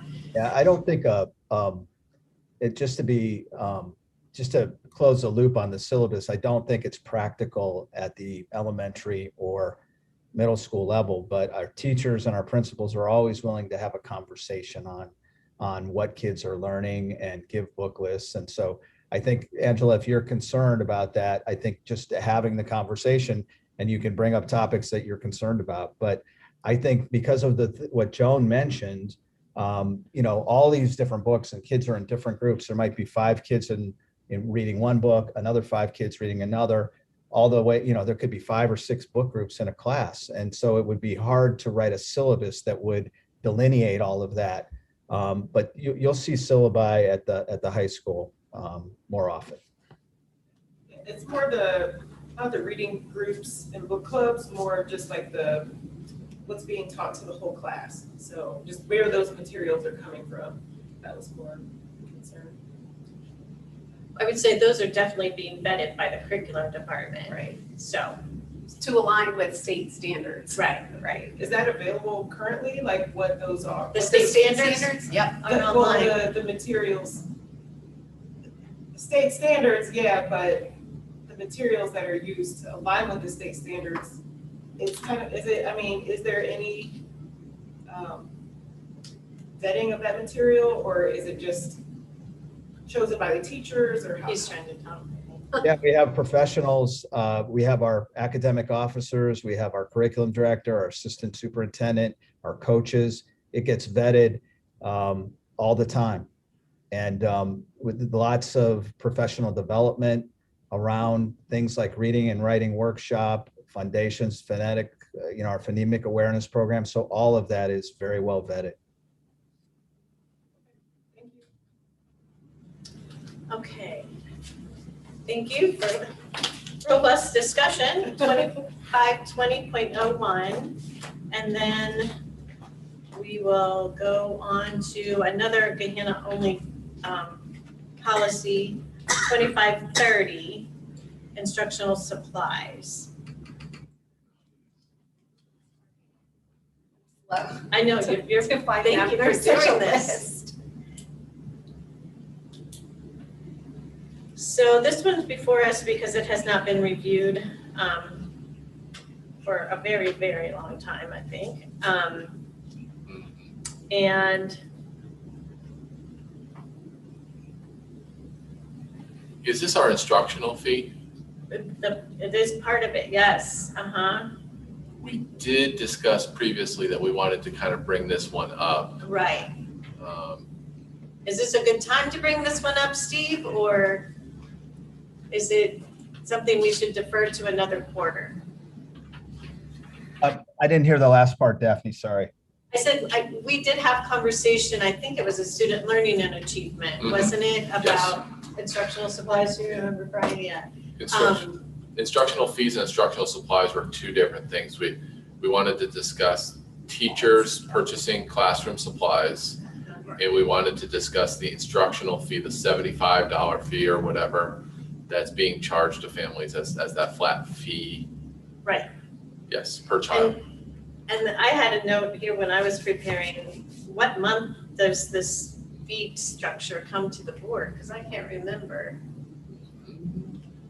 it coming to the board. It's the first sentence in the second paragraph. And again, this is just one of those things that I think has been inertia, right? We've just done it. I think Did it before we was, came on the board, and the instructional fee was on here before I came on the board, and it was a kind of a negotiation between the taxpayers and the school district to try to lessen the tax burden by having those who are sending students pay a little bit more through a fee. I think that's what the history is. We may want to revisit that and see how it applies today. I thought we were looking at also the athletic fees. Yes. Athletic fees, yes. right, we Yeah. had I think we were It's all in looking there. at, a comprehensive Just all of discussion of that. fees, yeah, right? I know Jill had gathered information from other school districts, but I thought we had made a decision that we weren't yet ready, that we wanted to had look so at it many all other things, comprehensively. Yeah. Uh-huh. We had something going on last year. We had a little bit going on. Um, Steve, what are your thoughts? I mean, I think there's a lot of moving parts to this. Yeah. So I think we could have a subgroup work on this and come up with a proposal to recommend to the board. It depends on, and then maybe defining what we want to study. Do we want to study? I know we had a concern about teachers spending their own money in the classroom and how they shouldn't have to do that. We had a concern about our fees being high. And I think some feel like maybe they're excessive. So I think it's just a deeper conversation, and we do have some data on it that we can bring. So I don't know if you want us to do a proposal, or if a couple board members want to work with us on a proposal to change this policy and kind of address all those issues that, pay to play fees, all that kind of stuff as well. Yeah. Matt has volunteered I to be on volunteered that. to be on that group. I also think that each year, as you guys indicated, each year the superintendent should present to the board what those fees are going to be. Okay. In whether it's just a record, part of the superintendent's report, or some kind of informational note in the agenda, what those fees are for the upcoming year. So you'll want to keep that part of the policy. Yeah. And then Does anybody else want to work with us and Matt on that? volunteer Jennifer. Jennifer had a passion about it, if I recall. She did. I'll work with Jennifer. I would Okay. do. Mike? Okay. All right, Mike. We've done some analysis, just to mention the fee. Mhm. The fees have not changed, and the ball is in motion. The process is in motion right now. Letters are going out stating that classroom fees will be charged and others. And if people feel, if you were on free and reduced previously, then you still are exempt from fees. If someone feels that they qualify currently, because now all school lunches are free, so no one needs to apply for free and reduced lunch. But in order to get waivers of fees, you would need to apply. Have the application or the financial hardships based on economic circumstances changed since they were initially instituted, or they remain the same criteria? Not sure if they've changed. I think the criteria that the district uses is tied to the criteria to qualify for free and reduced lunch, which are federal guidelines, Okay. which I do think have changed. But there is a point, I think, to what Mr. Berlingo was just saying, which is that because the federal government currently has waived the fees for all lunches, we're not having as many applications for free and reduced lunch. And I don't know what communication, I know we have communicated to families that lunch is free for everyone, but I don't know if we've communicated to families who might have economic hardship that they can still apply, if they apply, do the application for the free and reduced lunch, they can get the reduced fee waivers. So I think it would be good to make sure that our families know that. That Yes. is in the communication. Okay. Okay. Okay. I have a question about fees, and maybe I should look at maybe the policy more. So my middle schoolers, since they are given Chromebooks, I know there's the choice to opt for the technology, I don't know what the word Insurance. is, but yes. Insurance. What is, if you don't do it, like, what happens? The Chromebook dies, it gets run over, you have to replace it? I mean, we've always bought the insurance. I'm just curious to know why I'm buying the insurance. Yeah, I could probably answer that. Yes. If you don't have the insurance, we typically charge the amount listed in the handbook for each type of repair, or the actual fee that we have to pay. Okay. So like on our newer Chromebooks, I think it could be like $130 for a broken screen. Okay. So it's definitely worth paying. Okay. Yeah. Especially when the Chromebooks were home. as I much know, as they right? were. And Yes. again, with the 4 kids, by the time you do the instructional fees and the insurance fees and then the sports fees, Oh, and then buy the school supplies, I'm like, just my wait, gosh. every year, it does, it gets more and more middle Yes. schoolers, I'm like, whoa, okay. it's a lot. That's what, those issues are what prompted the conversation. Actually, I think there were some high school parents specifically, once you layer on sports at the high school Right. level, AP classes. Right, I'm sure. Some of the science classes have additional lab fees. It can add up to a lot. Mhm. So it sounds like we have a group that's gonna, I know that Yes. there's already been some work that was done in gathering the data from the other school districts. So you're not starting from scratch. Cool. Yay. Okay, thank you, Matt. Stand on that one. Okay, so 2530 is table. Move to committee. Next up is 3124, and this one, there was no Neola advised changes, so I think it was last revised in 95, a couple of years. But basically it puts the onus on our treasurer to make sure that there are executed employment contracts for every employee in the district. Any issues with the way the policy reads, Mr. Berlingo?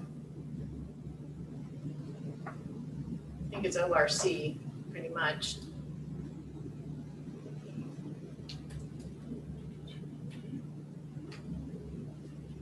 Are we talking about 3124?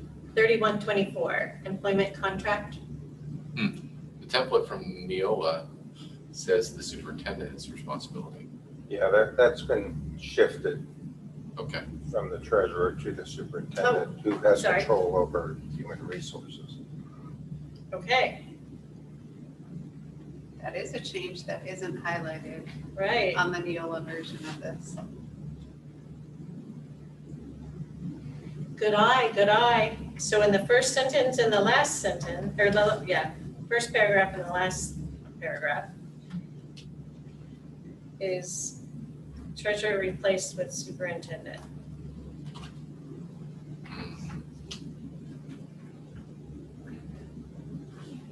Steve, do you have any thoughts?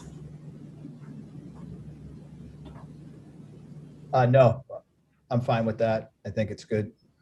Anybody, any other board members with the changes of superintendent? You're good? Yes. Okay. Okay, moving right along, 3231 is outside activities of staff. Again, on our docket for time frame. There's no changes. No changes that I could see. And again, they didn't highlight them like they usually do.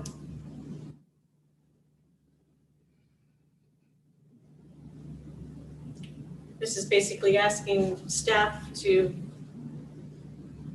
if they have other business interests or things like that, to do them away from the school or outside of school hours.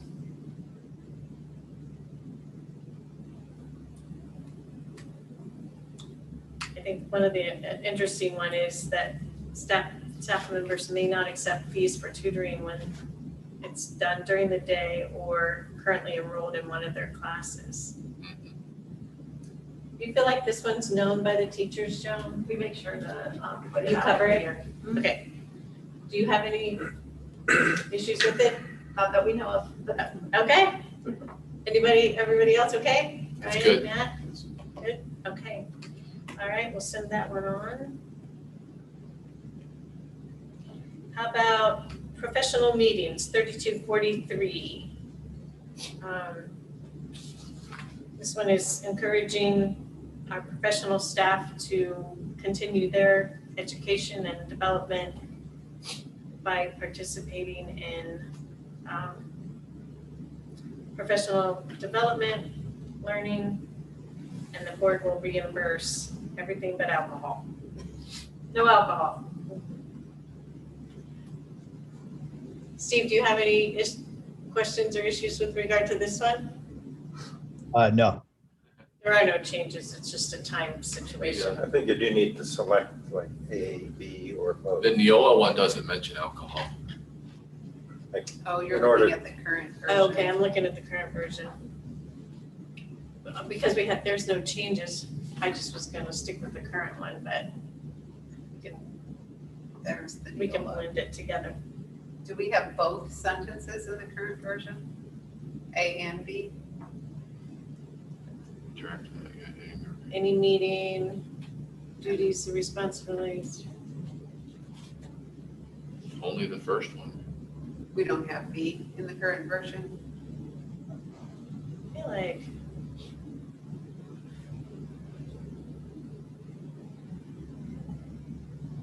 To flip back to it. No. Should we keep the current version?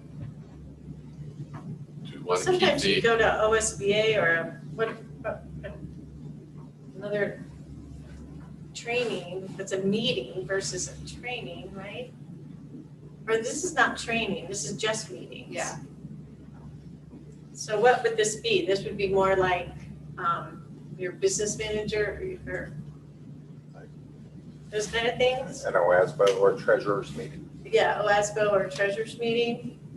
Yeah, I think, Mike, this is fine the way it is. I don't know what your thoughts are. I think the current is fine, but if you want to add the other, you can. It works for me. The current, Yes. okay, as written. You okay, Matt? we'll keep the alcoholic beverage prohibition. in Yeah. there, yes. I think we should, Just keep it specific in there. I like, That way they know. okay, keep as is. All right. The next one is 3430.03, call to active duty leave. And it's a lengthy one, right? I have this backwards. Yeah, it's just a one pager. And this is giving any eligible staff member 10 days or 80 hours to go on active leave.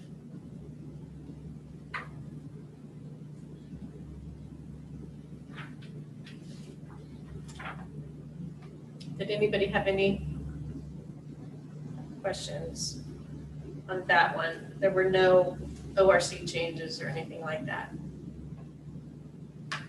Do we run into any issues where we have active duty members that need more days than that? I mean, obviously, So I We mean, have my some that daughters mid- had 2 teachers in high school Yeah. that were on active duty. Do you know if you had to make an exception or were they within the guidelines? I have never had to make an exception, but this is a good policy to sort of protect people who are, teachers or other staff members that have, sometimes are required to be deployed. So I think this is good the way it is, but I haven't had to extend it I haven't gotten a request to extend it beyond this amount of time, Matt. But they could request unpaid leave, Right. just like, which has happened. yeah. Yeah, So, we and would lose them those, for a semester or something like that. and those leaves come onto our board agenda, whereas this type of leave does not, because it's, It's more like National Guard, yeah. right? Right. The board has to approve any unpaid leave. So if they were to exceed Right. call to active duty leave and needed to request unpaid. Yes. Yeah. Okay. Good. But you don't know of an instance where that has happened? Is that what you're saying, Steve? I don't know. But it doesn't mean it won't. So, Okay, to bring to the board for approval? Okay. All right, moving right along. Investments is, 4220 oh shoot, evaluation 4220. What did I miss? of classified staff. I'm sorry? Evaluation of classified staff. Oh, evaluation of classified staff. So that one, to me, I think is going to be tabled and we're going to review it with regard to all the evaluation ones to make sure that they're in concert, right? We've got professional staff, we've got teachers is done, and then we'll do classified staff as well. yeah, I think that's good. Okay, now investments, and that's 6144. So this one talks about our ability and risk tolerance, basically. And there was one Neola change, or a couple of Neola changes. And D Number 3, there was a striking of "and," so it made it a separate, all of them apply, so. And then they added "and" after 4 and added a number 5, which are bonds and other obligations within 10 years from the date of settlement. I think that's the only change. Which primarily relates to municipal bonds. Right. You know, from other government subdivisions. So it allows you to, allows us to purchase municipal bonds? Correct. That Because was they- recently. They added. mature within 10 years? Yes. Prior to that, it was strictly, you know, federal agencies, treasuries, and those type of, Commercial paper. commercial paper. Repels. Right. But with penetration, a limitation on how much of it, that type you can buy. Yeah, we are very restricted in terms of how much we can buy and what types of securities. They must be top rated, risk must be minimal. So any type of derivatives, any type of commodities, Too are risky. not allowed. Yeah. Right. Are you, So I'm fine with the has changes. changed? Yes. Okay. Brian, you good with it too, Mr. Finance Yes. Committee? All right. All right. Okay. All right. Everybody okay? All right. Moving on to, to there. 6146, and this is post-issue issuance compliance, and this would be a year that it actually is relevant because we issued bonds and COPs in February, so this one had some. It had Changes. significant changes, but we did adopt a policy in December. So at the time we issued the COPs and we were approved to go ahead and purchase or sell the bonds and the COPs issue.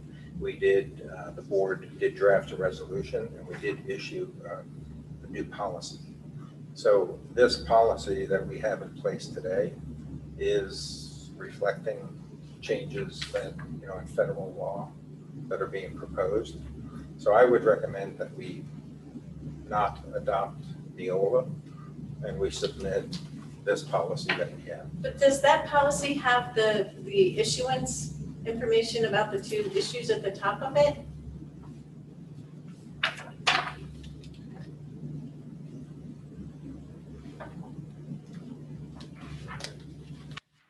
Did they take into effect this when they drafted this policy? It was comprehensive at the time and in compliance with all the requirements of the bonds and the COPs contracts and terminology. So I know we're in compliance with what we've issued. So other than doing a, you know, word for word comparison to make sure every specific item in here is covered by our current policy, we could table it.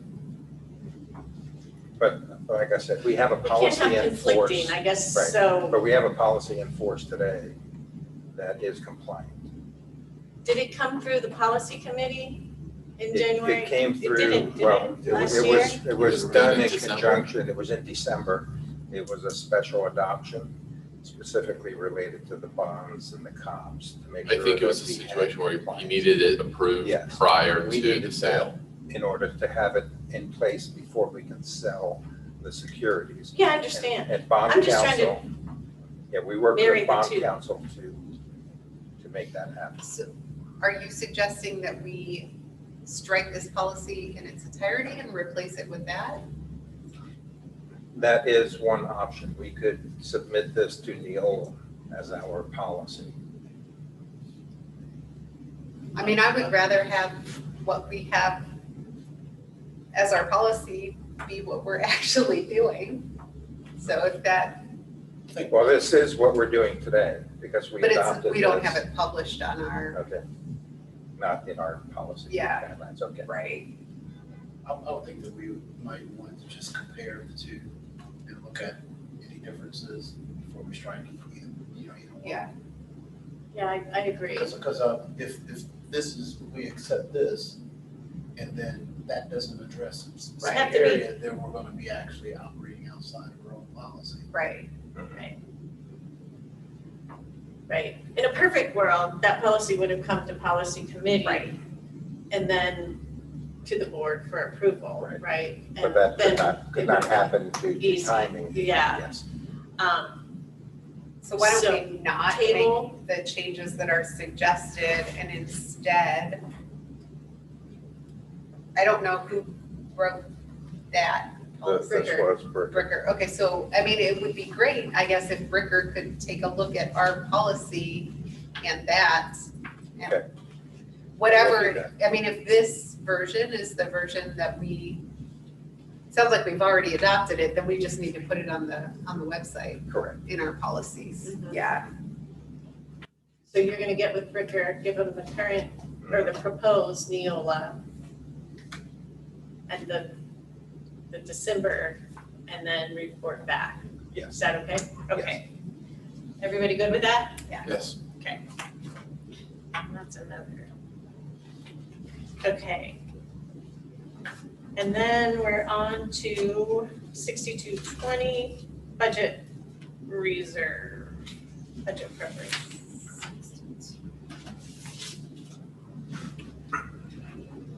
So on this one, the choices that Neola gives us don't quite align with what our policy or intended goal is. So what we've set aside or said is we would like to have 60 days cash on hand. It is not a percent of the general fund, and it's not a board resolution. We don't have a resolution that states that. It's a policy, or it's a goal of the board.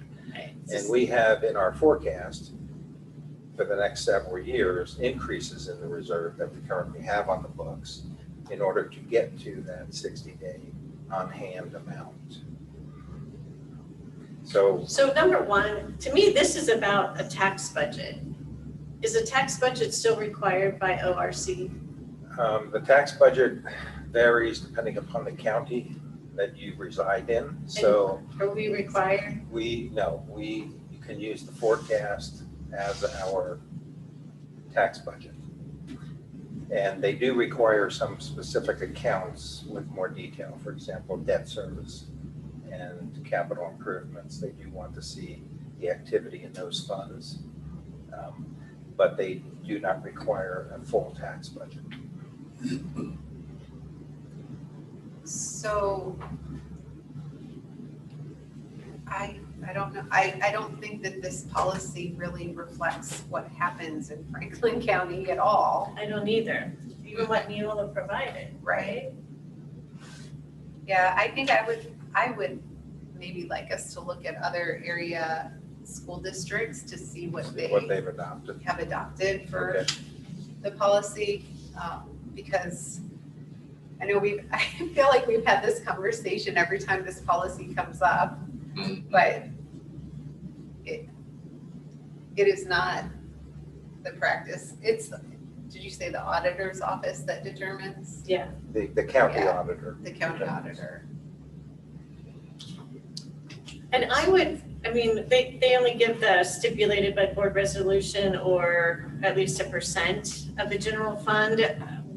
I think we ought to ask Neola, can we input the amount of the reserve shall be an amount equal to 60 days cash on hand based upon current operations?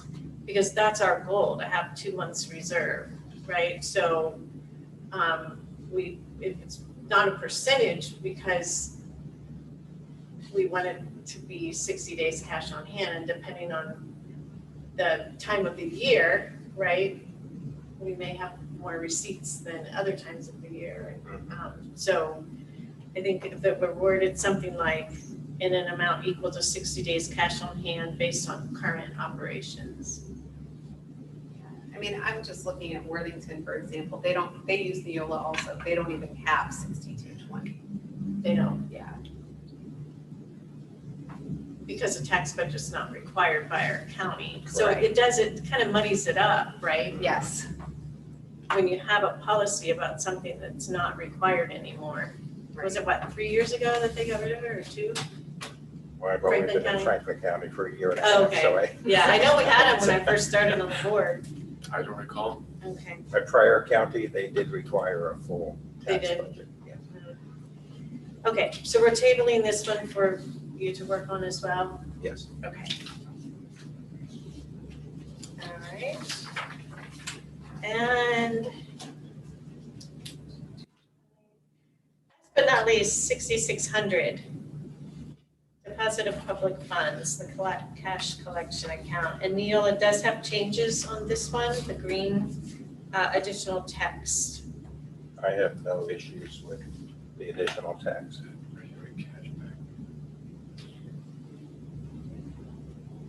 I don't have any issues with the additional text, except that last sentence, because tell me about such reported information shall be used in performance evaluation and adjudicated in accordance with district procedures or as provided by law.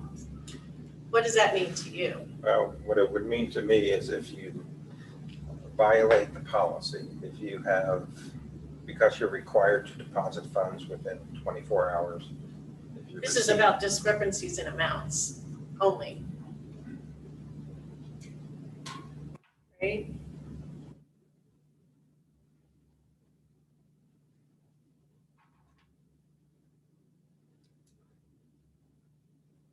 I guess I would have looked at it as being applicable to all responsibilities, but if it's strictly related to that, I would still say if there are discrepancies, then they could be liable for those discrepancies.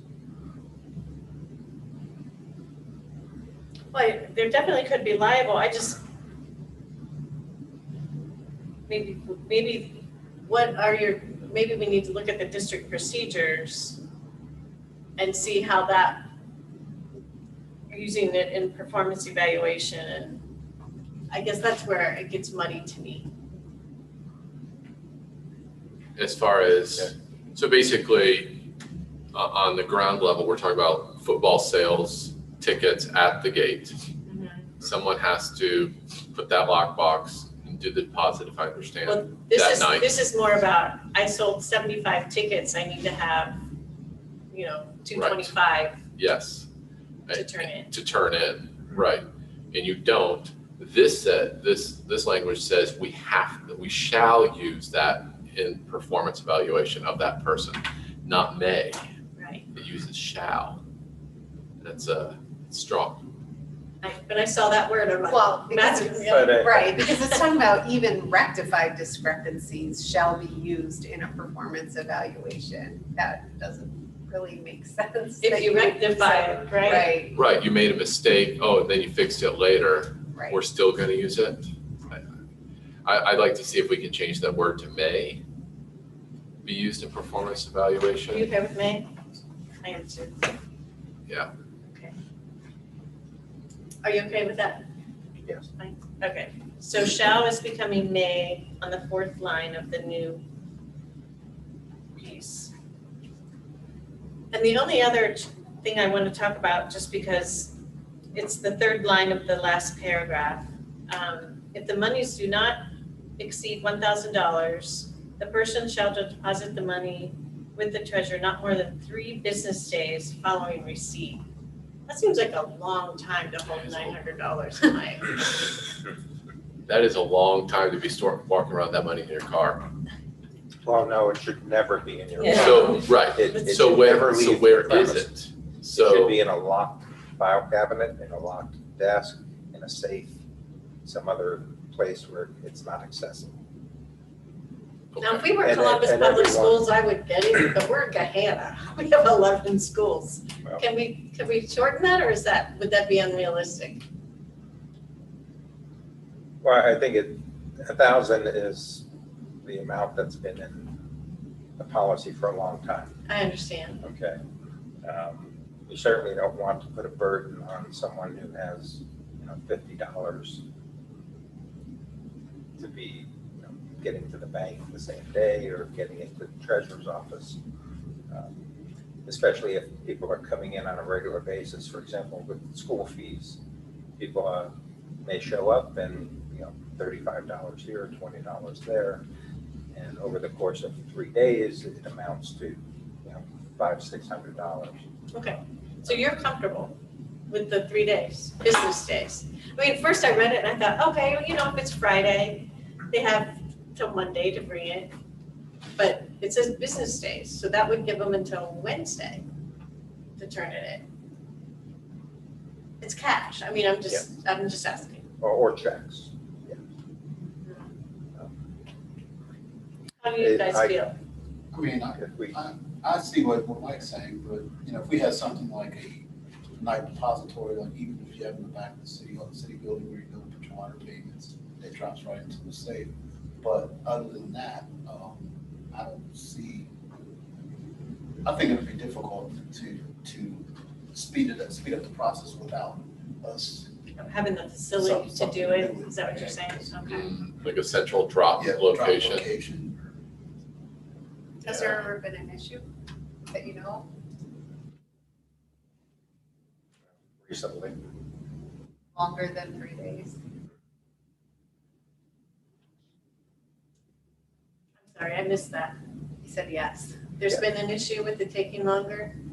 There has been an issue because of a theft that occurred. That's the problem, right? It was not an internal, it was someone breaking into a building. That's my point.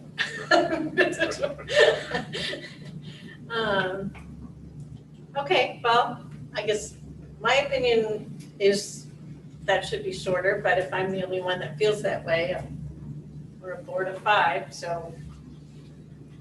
I guess I wouldn't change it unless I knew that there was some reason to change it. Okay. Right, I'd like to see if there's a pattern.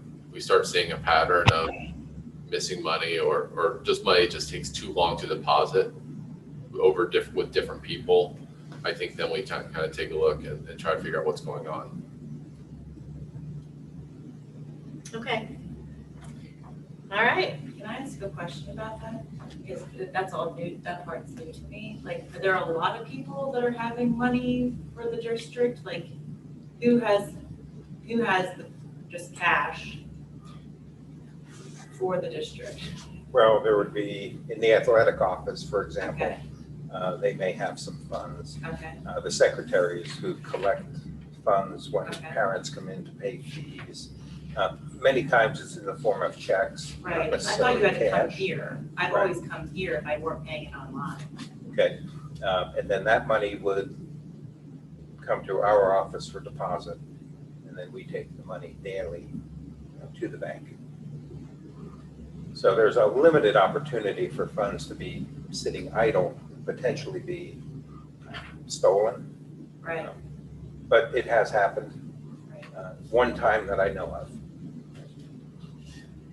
Can I ask, was the money like put properly where it was, or was it like, does that make sense? Like, was the person who was responsible for the money, did they follow the policy of it was actually where it was supposed to be? Or am I not allowed to ask that?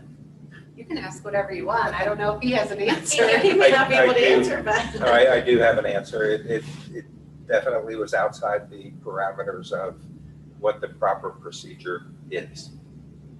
And that is being addressed. I had another question about the fees too. I know I brought this up earlier, so and that made me think of it because we were talking about money.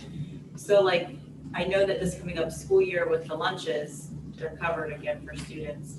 So let's say before the pandemic, you put a good amount of money in your kids' lunch accounts, and now it's been sitting there for like, I don't know, 2 years.